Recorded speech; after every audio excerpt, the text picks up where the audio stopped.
Hello commerce students, welcome back to the channel. Death of partner के first lecture में आपका स्वागत है। After the break of 7 to 8 days we are back in action. इससे पहले हमने एडमिशन ऑफ पार्टनर से रिलेटेड इंट्रोडक्शन, प्रैक्टिस प्रॉब्लम से लेके इलस्ट्रेशन तक सारे के सारे वीडियोस अपलोड किए थे। आज हम बारी स्टार्ट करने वाले डेथ ऑफ पार्टनर।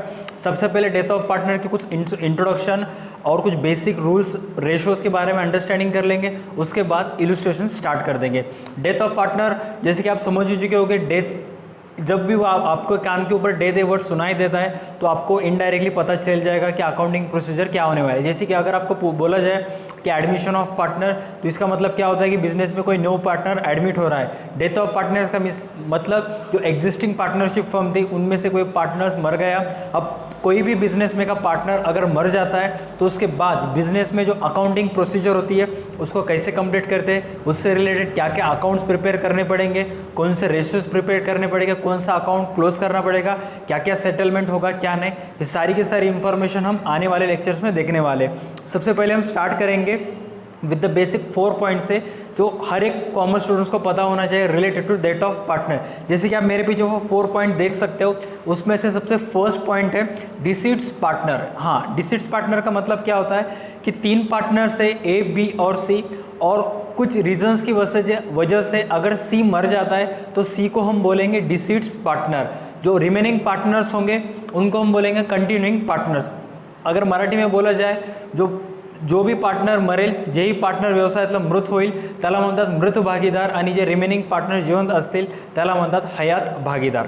आगे चलते हैं। डेथ ऑफ पार्टनर से रिलेटेड, डिसीट्स पार्टनर से रिलेटेड आपके बुक्स में क्या इन्फॉर्मेशन दिया है एक बार चेकआउट कर लेंगे। सबसे पहले देखिए ऊपर अ पार्टनर, ये इन्फॉर्मेशन आपके बुक्स में दिया है। अगर आपके पास बुक है तो आप ओपन कर सकते हो। फर्स्ट मीनिंग में दिया है a partner will cease to be partner on his death and his death is considered as a compulsory retirement. अगर कोई भी पार्टनर बिजनेस में मर जाता है तो वो बिजनेस का पार्टनर नहीं कहलाएगा, वो एज अ पार्टनर उसका रिलेशन सीज हो जाएगा। सीज का मतलब टू स्टॉप, यानी कि डेथ अगर कोई भी पार्टनर मर जाता है तो वो कंपल्सरी रिटायरमेंट हो जाता है। अगर कोई पार्टनर बिजनेस में ऐसे रिटायर हो गया तो रिटायर होने के बाद भी कुछ साल बाद वो बिजनेस ज्वाइन कर सकता है। लेकिन अगर कोई पार्टनर बिजनेस का मर गया तो एक बार मरने के बाद वो दोबारा बिजनेस नहीं ज्वाइन कर सकता है। इसीलिए डेथ ऑफ पार्टनर को कंपल्सरी रिटायरमेंट बोला गया है। सामने देखिए क्या बोला है क्या नहीं।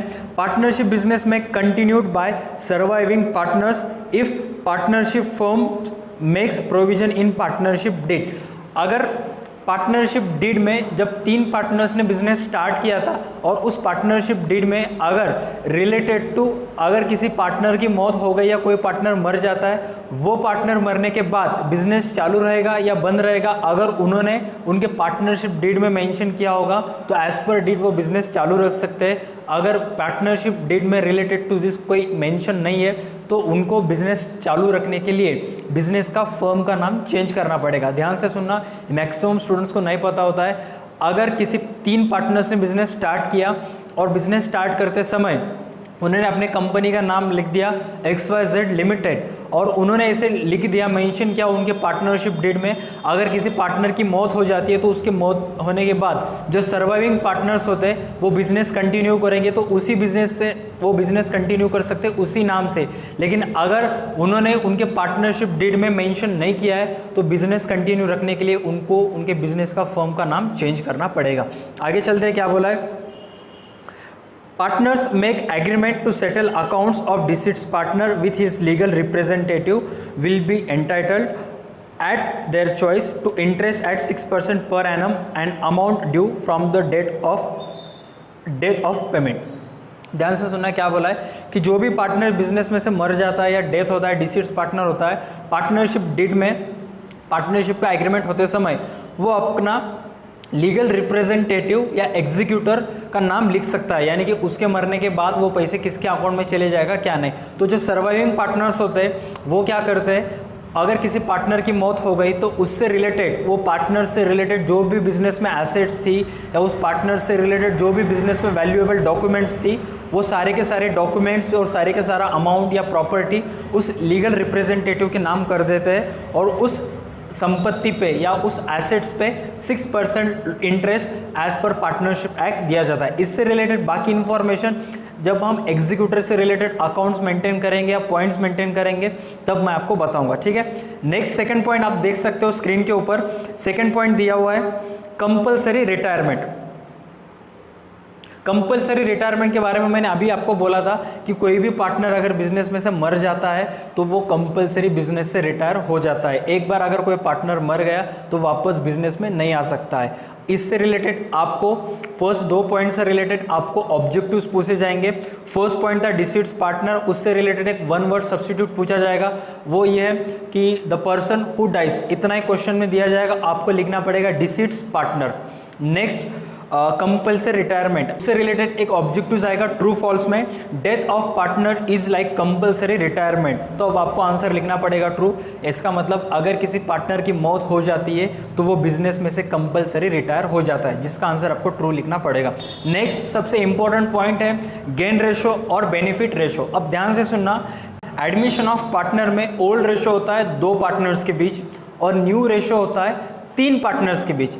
इसका मतलब जो प्रॉफिट न्यू पार्टनर ऐड होने से पहले ओल्ड पार्टनर्स के बीच डिस्ट्रीब्यूट होता था, तब न्यू पार्टनर आने के बाद वही प्रॉफिट 3 लोगों के बीच डिस्ट्रीब्यूट होगा। इसका मतलब आउट ऑफ प्रॉफिट कुछ शेयर्स, कुछ प्रॉफिट का हिस्सा ओल्ड पार्टनर्स को सैक्रिफाइस करना पड़ता था। किसके लिए? न्यू पार्टनर्स के लिए। एडमिशन ऑफ पार्टनर में हम सैक्रिफाइस रेशियो सीखते थे, लेकिन डेथ ऑफ पार्टनर में जो ओल्ड रेशियो होता है वो होता है ऑल पार्टनर्स के बीच, यानी कि ओल्ड रेशियो कैसा होगा 3:2:1। अब किसी पार्टनर की मौत हो जाती है तो उस डिसीड्स पार्टनर का जो प्रॉफिट होता है वो प्रॉफिट सर्वाइविंग पार्टनर्स के बीच डिस्ट्रीब्यूट होगा, यानी कि जो प्रॉफिट उस पार्टनर की मौत होने से पहले तीनों में बंटता था वही प्रॉफिट डेथ ऑफ पार्टनर में डिसीड्स पार्टनर की मौत होने के बाद वही प्रॉफिट 2 लोगों में बटेगा, यानी कि सर्वाइविंग पार्टनर्स में बटेगा। इसका मतलब उनके हिस्से का शेयर तो उनको मिलेगा ही, लेकिन जो हिस्सा डिसीड्स पार्टनर को जाने वाला था वो भी शेयर्स सर्वाइविंग पार्टनर्स को मिलेगा। कौन सी रेशो से? गेन रेशो से। अब गेन रेशो कैसे कैलकुलेट करते हैं, क्या नहीं, इससे रिलेटेड जो फ्रैक्शंस का मल्टीप्लिकेशन होता है क्या नहीं, उससे रिलेटेड एक स्पेशल वीडियो आएगा, हम उससे रिलेटेड आने वाले टाइम में देखेंगे, ठीक है। अब चलते हैं नेक्स्ट पॉइंट में, पॉइंट नंबर 4। पॉइंट नंबर 4 है बैलेंस शीट डेट। ये सबसे इंपॉर्टेंट पॉइंट है। मैक्सिमम स्टूडेंट्स का प्रॉब्लम बरोबर आने के बाद भी, प्रॉब्लम राइट आने के बाद भी 1 मार्क कटता है। वो कहाँ कटता है कि डेथ ऑफ पार्टनर का जो प्रॉब्लम आपको दिया हुआ रहता है उसका आंसर प्रिपेयर करते समय एज ऑलवेज आपको profit and loss adjustments account, partners capital account and balance sheet prepare करना पड़ेगा। जो बैलेंस शीट के ऊपर डेट लिखते हैं, अब तक हम कौन सी डेट लिखते आए थे, इससे पहले के प्रॉब्लम में 31 मार्च या 1 अप्रैल लिखते आए थे, लेकिन डेथ ऑफ पार्टनर में आपको क्या करना पड़ेगा, बैलेंस शीट के ऊपर, ध्यान से सुनना, ये सबसे इंपॉर्टेंट पॉइंट है, जिस भी दिन पार्टनर की मौत हो गई वही डेट आपको बैलेंस शीट के ऊपर लिखना पड़ेगा। भले ही अकाउंटिंग प्रोसीजर कुछ दिनों बाद स्टार्ट हो जाए, लेकिन बैलेंस शीट के ऊपर वही डेट आएगी जिस दिन पार्टनर्स की मौत हो जाएगी। आपके पास बुक हो तो चेक कर सकते हो, कोई भी प्रॉब्लम, जिस भी किसी दिन पार्टनर्स की मौत होती है वही दिन बैलेंस शीट के ऊपर लिखा जाता है। सपोज किसी पार्टनर की मौत 1 अक्टूबर 2020 को हो गई तो बैलेंस शीट प्रिपेयर करते समय आपको लिखना पड़ेगा balance sheet as on 1 October 2020। ये 4 पॉइंट सबसे इंपॉर्टेंट थे related to death of partner. आगे चलते हैं नेक्स्ट पॉइंट, जैसे कि आप स्क्रीन के ऊपर देख सकते हो। नेक्स्ट पॉइंट का नाम है executor. Let's understand something about executor.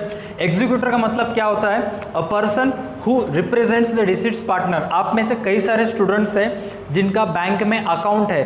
Bank में अकाउंट बनाते समय वहाँ पे एक कॉलम होता है, जब आप बैंक अकाउंट का फिलअप फॉर्म भरते हो तो वहाँ पे लिखा होता है नॉमिनी। उसका मतलब क्या होता है कि अगर आपके मौत हो जाती है तो आपके मौत के बाद उस अकाउंट का सारा पैसा उस नॉमिनी के अकाउंट में ट्रांसफ़र हो जाएगा, या उस अकाउंट से रिलेटेड सारी अथॉरिटीज़ उस नॉमिनी के अकाउंट में चले जाएगी। वैसे ही कोई भी पार्टनरशिप फर्म एस्टेब्लिश होते समय पार्टनरशिप डीड में उन सारे पार्टनर्स को अपने अपने एग्जीक्यूटर, नॉमिनी और लीगल हेयर, ये तीनों का अर्थ एक ही है, एग्जीक्यूटर, नॉमिनी, लीगल हेयर। आप चाहे तो लिख सकते हो, मैं रिपीट करता हूँ, एग्जीक्यूटर, नॉमिनी और लीगल हेयर। इसका मतलब क्या होता है, a person who represents the deceased partner. मतलब अगर किसी पार्टनर की मौत हो जाती है तो उस पार्टनर की मौत होने के बाद डिसीड्स पार्टनर के अकाउंट का सारा पैसा या उससे रिलेटेड अथॉरिटीज़ लीगल हेयर के पास चली जाती है।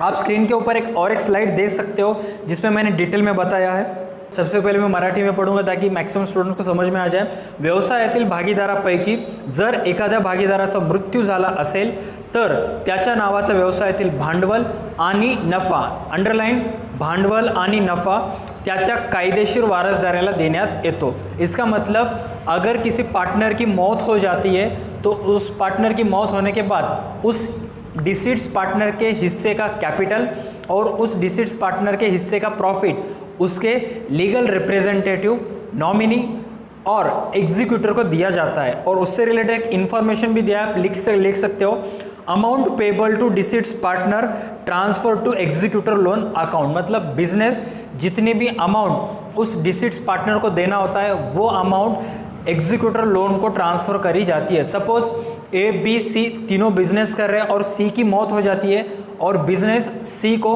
1 लाख रुपीस देना बाकी होता है और सी का एग्जीक्यूटर है जेड, तो बिजनेस वो सारा का सारा पैसा बिजनेस के लाइबिलिटी साइड में as A's loan account या सीज एग्जीक्यूटर लोन अकाउंट बोल के ट्रांसफर करेगा। तो ये था हमारा आज का lecture related to death of partner. आज के इस वीडियो में मैंने सबसे पहले इंपॉर्टेंट 4 पॉइंट्स बताए थे, जैसे कि आप स्क्रीन के ऊपर देख सकते हो। ये सारे के सारे पॉइंट्स इंपॉर्टेंट है, आप नोट डाउन कर लीजिए। जिसमें फर्स्ट आपको बोला है, फर्स्ट पॉइंट है इसमें, जिसमें फर्स्ट पॉइंट आपको बोला है डिसीड्स पार्टनर। डिसीड्स पार्टनर का मतलब क्या होता है? जो पर्सन मर जाता है बिजनेस में, जो पार्टनर मर जाता है उसको हम डिसीड्स पार्टनर बोलेंगे।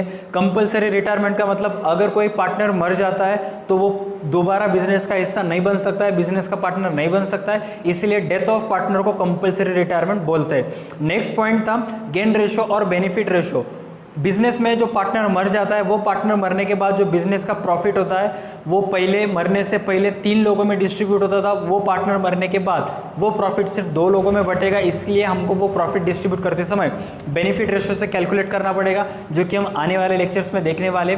लास्ट बोला है balance sheet date. Balance sheet date का मतलब क्या होता है कि आप जो प्रॉब्लम कर रहे हो और उस प्रॉब्लम में जो पार्टनर मर जाता है वो जिस दिन में मरता है उसी दिन की डेट आपको बैलेंस शीट के हेडिंग में लिखना पड़ेगा, balance sheet as on that date, जिस दिन में पार्टनर मर जाता है। और लास्ट में हमने देखा था एग्जीक्यूटर। एग्जीक्यूटर कौन होता है?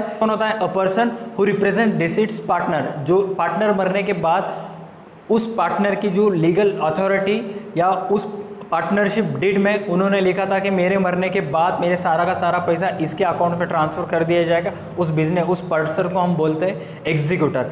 So that's it for today's video. आज की वीडियो का मेरा आपके लिए एक सवाल है।